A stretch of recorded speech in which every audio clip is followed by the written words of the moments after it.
thank you so much for being passionate enough about clean water to come out through the bad weather this evening, and for voting to invest your hard-earned dollars in restoring this precious Indian River Lagoon. So just to walk back in time a little bit, we wanted to invest in projects that were going to make the biggest difference the fastest. And so we needed to understand what were the sources of pollution. So about 30, 40 years ago, this was the distribution of the sources of pollution. And so the bright green bar on the left was point sources. This were our wastewater treatment plants were discharging secondarily treated sewage into the lagoon. And so obviously, if that's where the majority of your pollution is coming from, that's where you're going to focus your energy. And that's what we did. Through the 80s and the 90s, we replumbed our wastewater treatment system in the county and in cities and throughout the lagoon. And so I'm going to hit the button and you're going to see how all these bars have changed between 30 to 40 years ago and now. Right? So yes, we still have breaks in lines, in wastewater treatment lines. That's very frustrating, but still the scale of input of nutrients from wastewater, from sewer lines is much, much smaller than it used to be. Meanwhile, these other sources, such as other forms of pollution to our groundwater, like septic systems, reclaimed water, fertilizer, pet waste, all these other sources that pollute our groundwater and are increasing, and this increasing load is continuing to build up in the lagoon in muck deposits that, as they break down, are releasing more and more nutrients to the lagoon. And so when you start trying to look at, well, what do we need to do today, like Dr. DeFries said, we've got to attack this problem from multiple angles, not just one kind of infrastructure project. So the good news is we've just completed the third year of this new program. We've got 12 projects done that reduce incoming load of nitrogen and phosphorus to the lagoon. I have way too many slides, so I'm going to fly through this.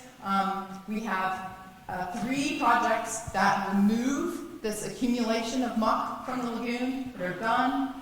We have 7 projects done that are restoring natural filtration to our system, either through oysters or planted shorelines. And we have completed 5 different projects that are about measuring the progress of the projects that are done so far and using that to update our plan through an adaptive strategy. So in addition to those completed projects, we have 18 projects under construction right now that are further reducing this nutrient load to the lagoon.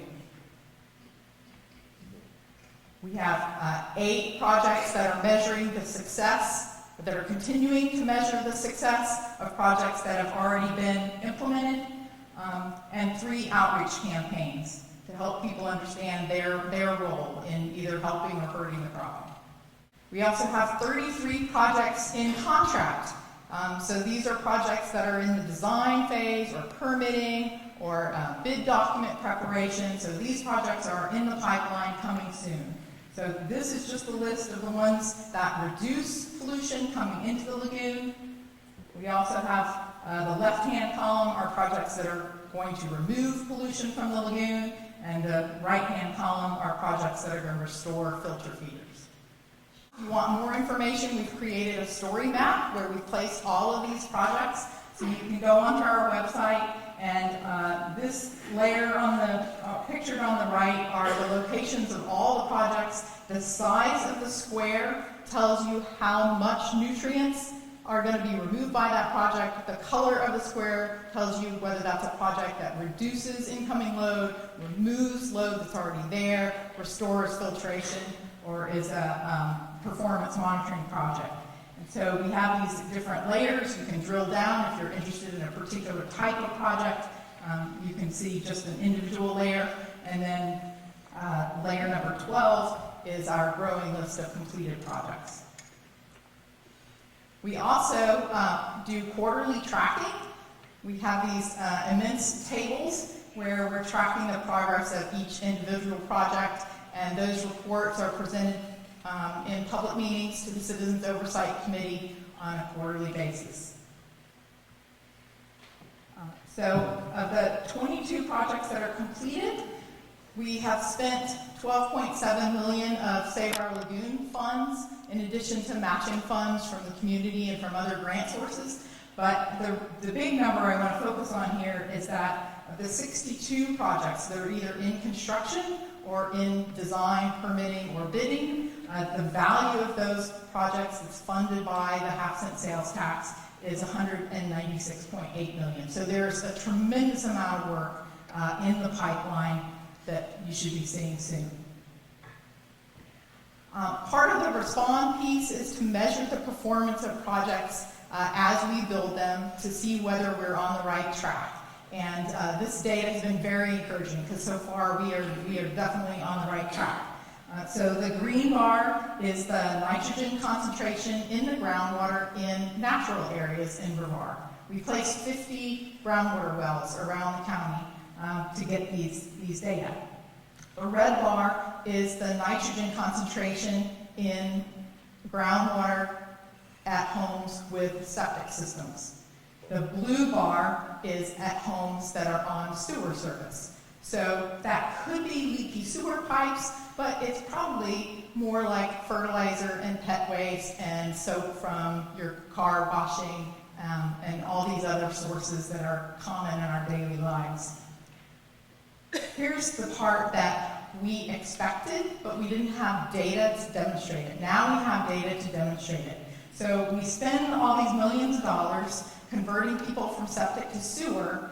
We treat the water at the wastewater treatment plants for pathogens, and it does some nitrogen removal, quite a bit of phosphorus removal, but then we take that treated water and we distribute it back out for people to use as reclaimed. And some of the plants have considerably high levels of nitrogen concentration in that water. And so if you're on reclaimed water, you're getting all or most of the fertilizer that your plant, your landscape might need, and maybe more. And especially if you are over-irrigating and that water is running down the sidewalk and down the street, soaking through beyond the roots of your plants into the groundwater, this is a big part of the problem. So we also have multiple projects to upgrade the treatment at wastewater treatment plants so that we will have cleaner reclaimed water.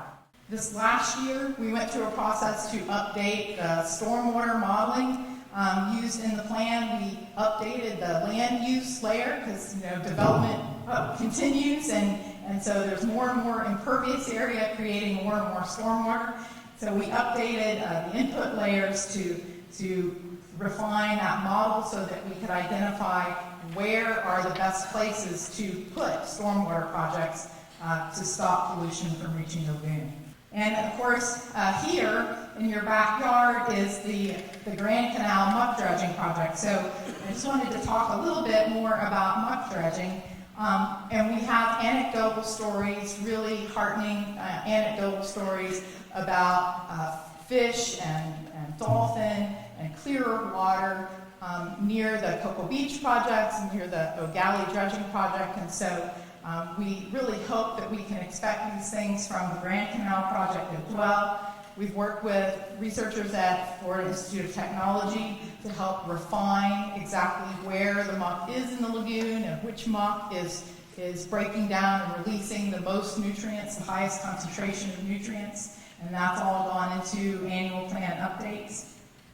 But we also went to station data. The Water Management District has a number of locations in the lagoon where they collect water quality data monthly. And so up here on the far right, there's a aerial view of the Turkey Creek dredging project. And out in the lagoon, northeast of the mouth of Turkey Creek, there's one of these stations where the Water Management District has been collecting data monthly on a number of water quality parameters, one of which is turbidity. And so this graph here is how turbid the water has been over the last about 12 years. And so that first peak you see was the super bloom back in April of 2011. This next peak was the fish kill in March 2016, just as you would expect. And surprisingly, here's Hurricane Matthew, quite small in comparison. Hurricane Irma, smaller than these super blooms that were so devastating to our lagoon. Now, why is part of the squiggly line red instead of green? Well, this was the time period during which we were dredging at Turkey Creek. And so, if we look at what was the average turbidity before dredging, it was 3.14 NTUs. Those are nephelometric turbidity units. We look at, well, what was it during dredging? Because there was a lot of fear. You're going to stir stuff up. You're going to make it worse. Well, we did not. Isn't that great? So we have a lot of turbidity controls in these projects, and they work. And then here's the really great news. This is what we're seeing, not in Turkey Creek, but in that station in the lagoon northeast of the mouth of Turkey Creek. So that was one example. So now we're going to go to the O'Galley River, which the Water Management District completed dredging not too long ago. And so again, there's a station located out in the lagoon east of the mouth of the O'Galley River. So again, here's the April 2011 super bloom. Here's the March 2016 fish kill, Hurricane Matthew, Hurricane Irma. Here's the period of dredging. The average before dredging is 3.4. The average during dredging, 3.3. The average after dredging, 2.6.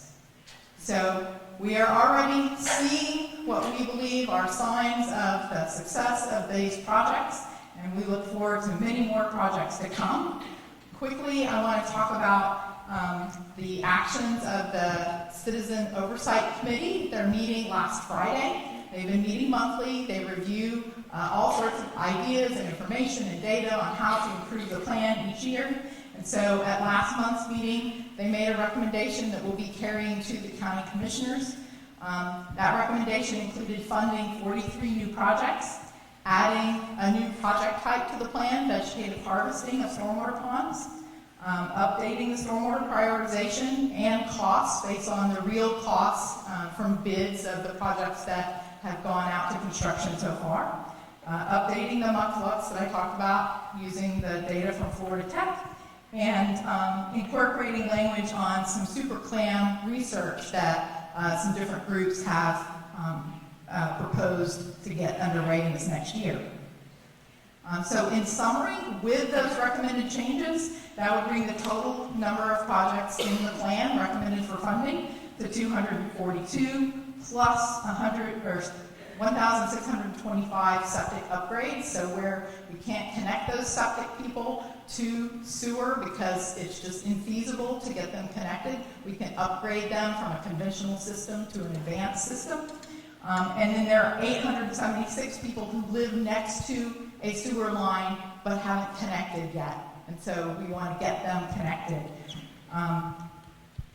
Those projects total $429 million and will remove 1.3 million pounds per year of pollution that would otherwise be reaching the lagoon. So just to take a look at how things have changed since the plan that was approved by the voters in 2016, how that has changed through these annual updates. You see $111 million increase in the funding for human waste related projects, mostly septic to sewer, but also some of these wastewater treatment plant upgrades to improve the nutrient reduction and reclaiming water.